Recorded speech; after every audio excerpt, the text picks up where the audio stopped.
Hey everyone, welcome back to the channel. Thank you for joining us. This is our pre-market analysis for August 1st, 2022. Hope everyone had a good weekend. This is Trading Futures Live. My name is George. That's Franco next to me. And let's go ahead and get right into it today. In the news today, we have final manufacturing PMI at 9:45 a.m. and then ISM manufacturing PMI at 10 a.m. So certainly things we're going to want to look out for and be ready for. Construction spending month over month and ISM manufacturing prices as well, all at 10 a.m. So that should give us some movement at that time. We've had some decent movement overnight. The rest of the week, we have JOLTS job openings tomorrow. On Wednesday, ISM services PMI, and Friday, we've got some non-farm payroll on Friday. So Friday's going to be the biggest news of the week. We have red folders every day except Thursday, but we do have unemployment claims at 8:30 on Thursday, as well as trade balance. So at least we have some news basically each day of the week to look forward to help us get some volatility in the market and give us some movement.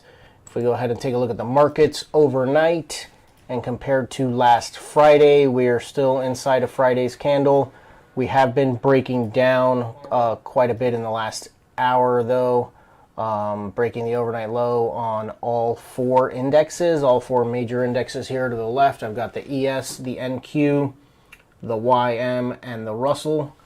They've all broken below the overnight and are... Well, the Russell's testing Friday's lows. That's really the only one testing Friday's lows. The rest of them have quite a bit to go to get to Friday's lows. So, compared to at least Friday as well, I would say the Russell is the weakest. Maybe not necessarily in terms of percentages or anything like that, but just as in comparison to Friday's charts, I would say it's the weakest. The VIX is up with the markets all... Not only are they down compared to Friday, but they've been hanging out below Friday's high or Friday's close all overnight. So certainly showing some weakness there after we had a run up on basically Wednesday, Thursday, and Friday. Gold is up. It had been hanging out much closer to just 1,700 over the last week or so. And now we're testing up near 1,800. So some bullish movements from gold. Crude is dropping 93.72, well below Friday's close, below Friday and Thursday's lows, even Wednesday's lows, testing basically the weekly lows from Monday. So testing last week's lows right now. And the dollar is below Friday as well, below Friday's lows, below Friday's close. So showing weakness there in the dollar as well, although it did shoot up over the last hour or so. If we go ahead and take a look at the charts, I'm going to take a look at the ES on the weekly. Start off on the weekly. Last week we had a nice bullish run up. We're testing this supply here on the weekly that I have marked out there.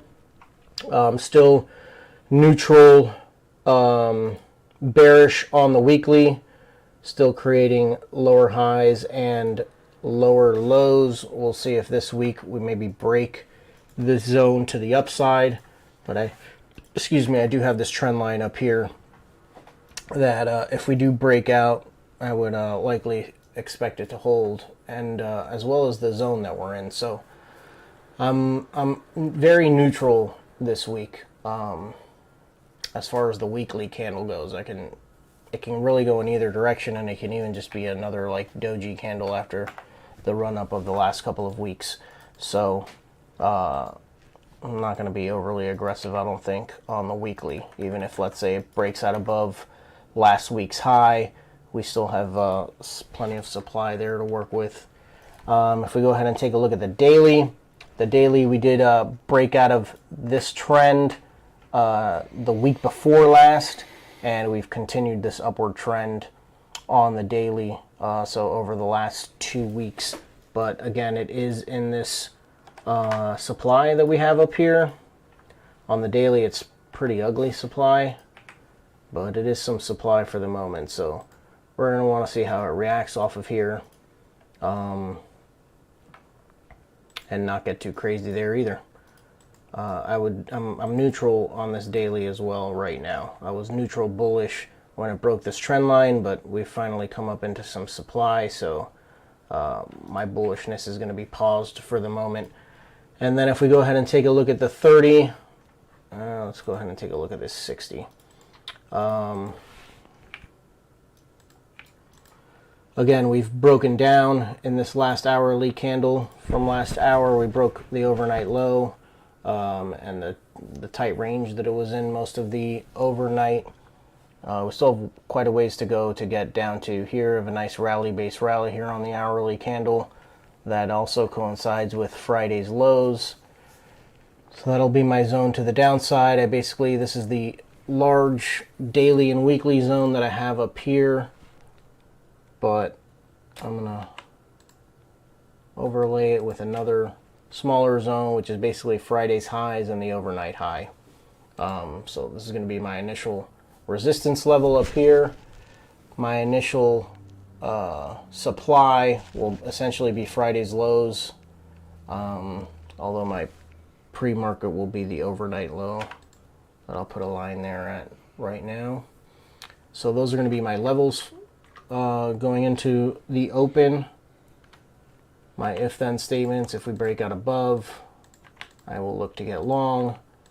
If we start to show some weakness off of that, especially maybe, let's say we break out and it's getting close to 10 a.m. With the news, I would like to see either the news continue to push the market in that direction, or the news start to show some signs of weakness to turn the market back around to the short side, in which case I would like to try and be short. And then we've got the opposite but same true to the downside. If we start to break down, I'd like to be short, but if we start to show signs of strength, sorry about that,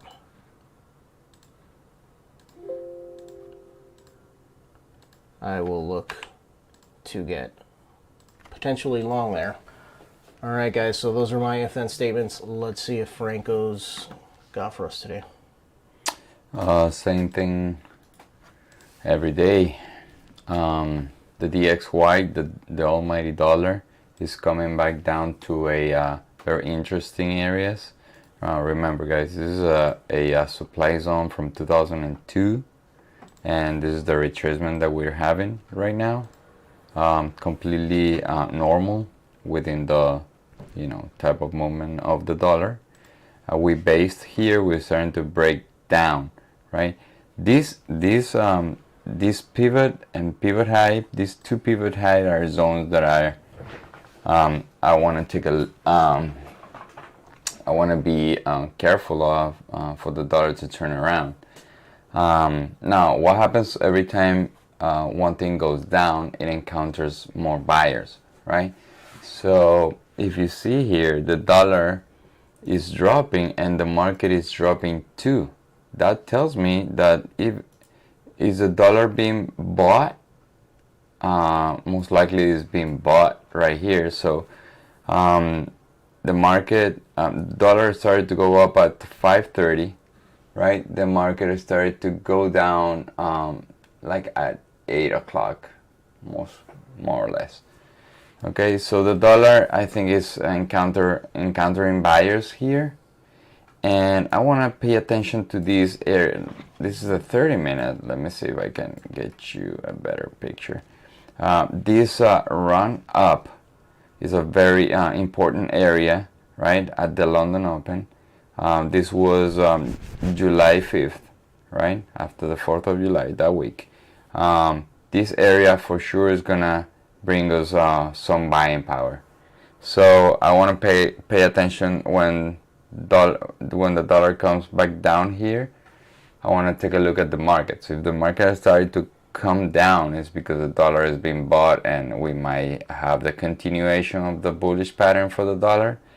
This entire year has been going up, right? So that's the dollar. I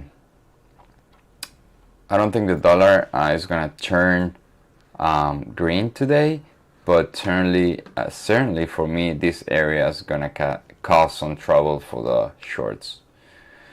Then I have the dollar yen. The dollar yen is coming back to these pivot highs. So these pivot highs are very important. That tells me that the dollar might turn around here. And the yen, it's in supply, right?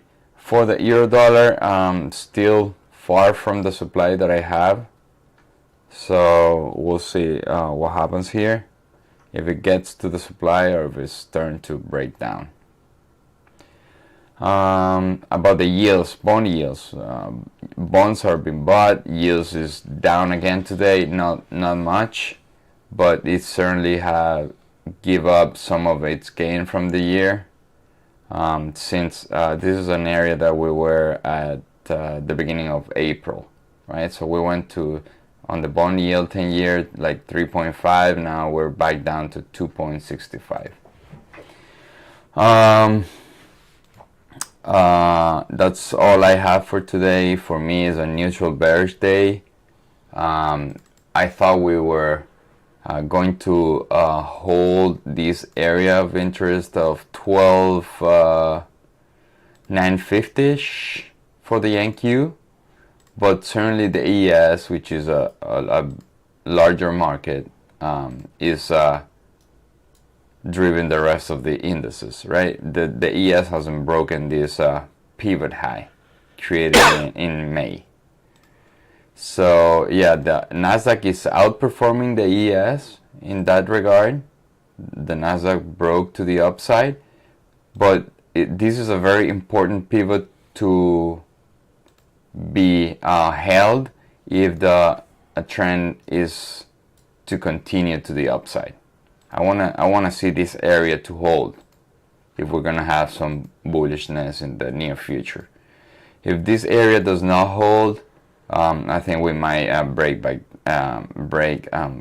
back down from here, but it's yet to see. For me, today is a neutral, bearish because of the location. Now we had a nice run up, the month of July, right? And we're reaching some areas where probably sellers are interested in selling again, right? We broke this supply. Now I know every time we broke these pivots, some sellers are going to be attracted into the market. So we'll see. Like always, internals aligned, and the dollar in the same direction. I mean the opposite direction of our trade. That's all I got for today. So I'll see you guys in the next 10 minutes for the live trading session. See ya.